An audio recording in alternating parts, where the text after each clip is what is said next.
আসসালামু আলাইকুম everyone, welcome my blog rabbit agro. বরাবরের মতো আমি এমডি আসাদ হাজির হয়েছি নতুন একটি আপডেট ব্লগ নিয়ে।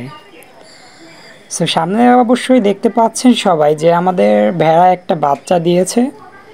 দীর্ঘ 5 মাসের অপেক্ষার অবসান ঘটিয়ে আমাদের ভেড়াটা কিন্তু আজকে একটা বাচ্চা দিছে কিছুক্ষণ আগে।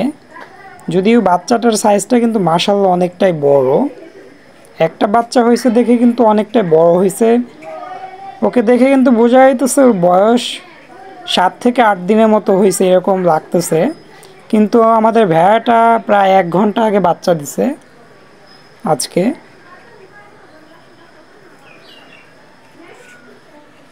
ইভিন এই পাশে আমরা ঘাস কিন্তু আজকে এনে দিয়েছি, কেননা আজকে কিন্তু এত ছোট বাচ্চা নিয়ে আমাদের ভেড়াটা কিন্তু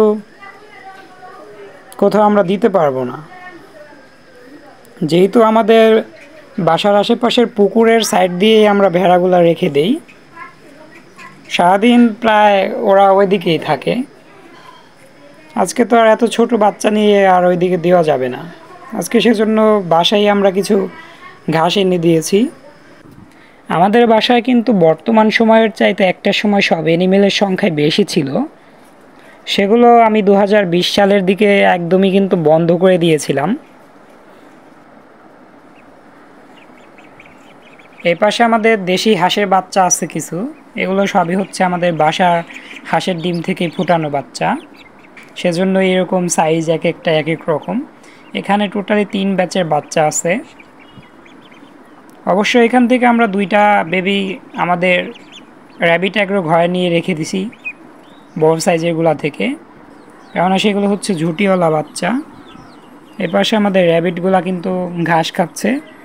সাদা 3টা র্যাবিটই কিন্তু আমাদের বাচ্চা দেবে খুব দ্রুত। 3টা র্যাবিটই কিন্তু প্রেগনেন্ট বর্তমানে।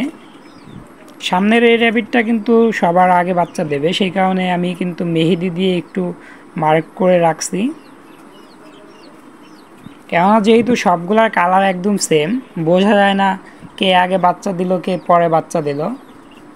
এগুলো বোঝার সুবিধার্থে কিন্তু আমি এরকম মেহেদি দিয়ে কিন্তু 2টা র্যাবিটের চিহ্ন দিছি, আর বাকি একটা র্যাবিট আছে ওটা এমনিতেই বোঝা যায়। এ পাশের র্যাবিটটার কিন্তু পেটটা অনেক বড় হয়ে গেছে, ও খুব দ্রুত বাচ্চা দেবে। আর ব্ল্যাক র্যাবিটটার কথা আমি বলবো না এখন, যেহেতু ব্ল্যাক র্যাবিট সম্পর্কে সবাই জানে।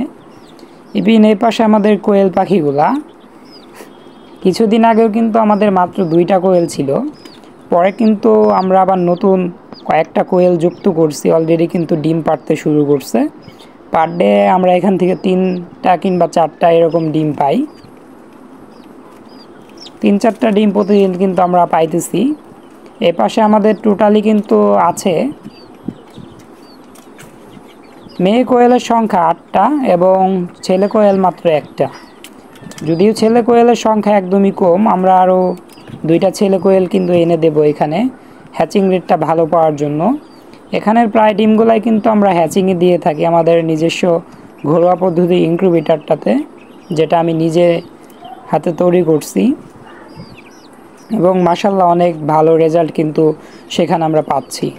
এবং নিচে আমাদের 2টা ঝুটিওয়ালা হাঁসের বাচ্চা আছে, সেগুলো একটু দেখাই। এখানে যে হাঁসের বাচ্চা 2টা দেখা যাইতেছে, এগুলো হইতেছে আমাদের ঝুটিওয়ালা হাঁসের বাচ্চা। যদিও তুলনামূলক অনেক ছোট ঝুটি হয়েছে ওদের। নর্মালি আমাদের বাসায় যে পুরানো হাঁস ছিল ওর মাথার ঝুটিটা কিন্তু অনেক বড় ছিল, সেখান থেকে কিন্তু আমরা অনেক ঝুটিওয়ালা বাচ্চা পাইছিলাম, সেগুলো আমরা বাঁচাইতে পারি নাই। শেষ মুহূর্তে একদমই ছোট্ট, যেটা সাধারণত চোখে তেমন একটা পড়ে না, সেরকম একটা ঝুটিওয়ালা হাঁসের বাচ্চা ছিল। সেখান থেকে কিন্তু আমরা পুনরায় আবার ঝুটিওয়ালা হাঁসের বাচ্চা পেতে লাগছিলাম।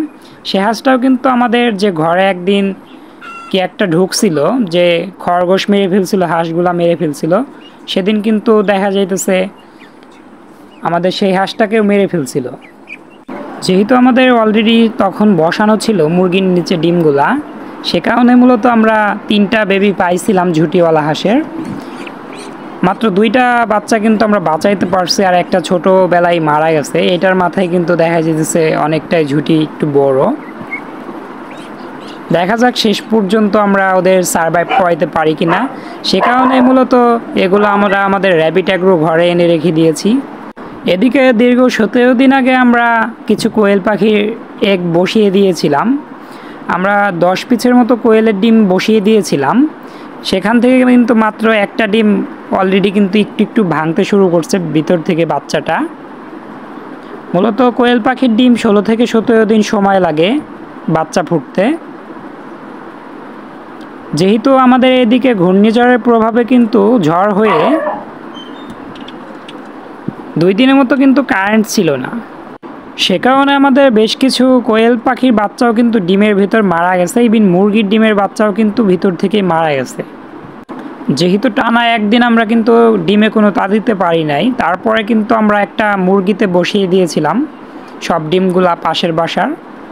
সে কারণে মূলত এই ডিমের ভিতর থেকে এই বাচ্চাগুলো কিন্তু বেঁচে গেছে।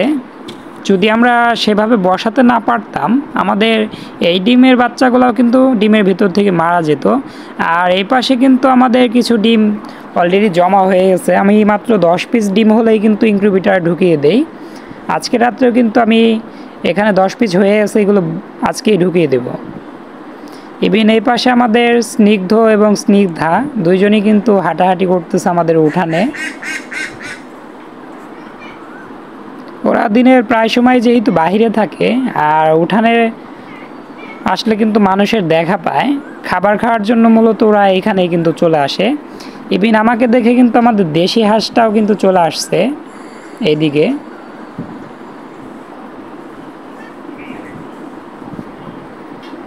অলরেডি কিন্তু 7টা ডিম পারছে আমাদের স্নিগ্ধা। ডিমগুলো ফ্রিজে রেখে দেওয়ার কারণ হচ্ছে যেহেতু 7টা ডিম পারতে প্রায় 13 দিনের মতো সময় নিয়েছে আমাদের স্নিগ্ধা। যেহেতু এখনও কুচে হয় নাই, আরও ডিম পারতে বেশ কিছুদিন সময় লাগবে। ফার্স্ট যে ডিমটা পারছে সে ডিমটা কিন্তু নষ্ট হয়ে যাওয়ার সম্ভাবনা আছে, সে কারণে মূলত ফ্রিজে রাখা হয়েছে।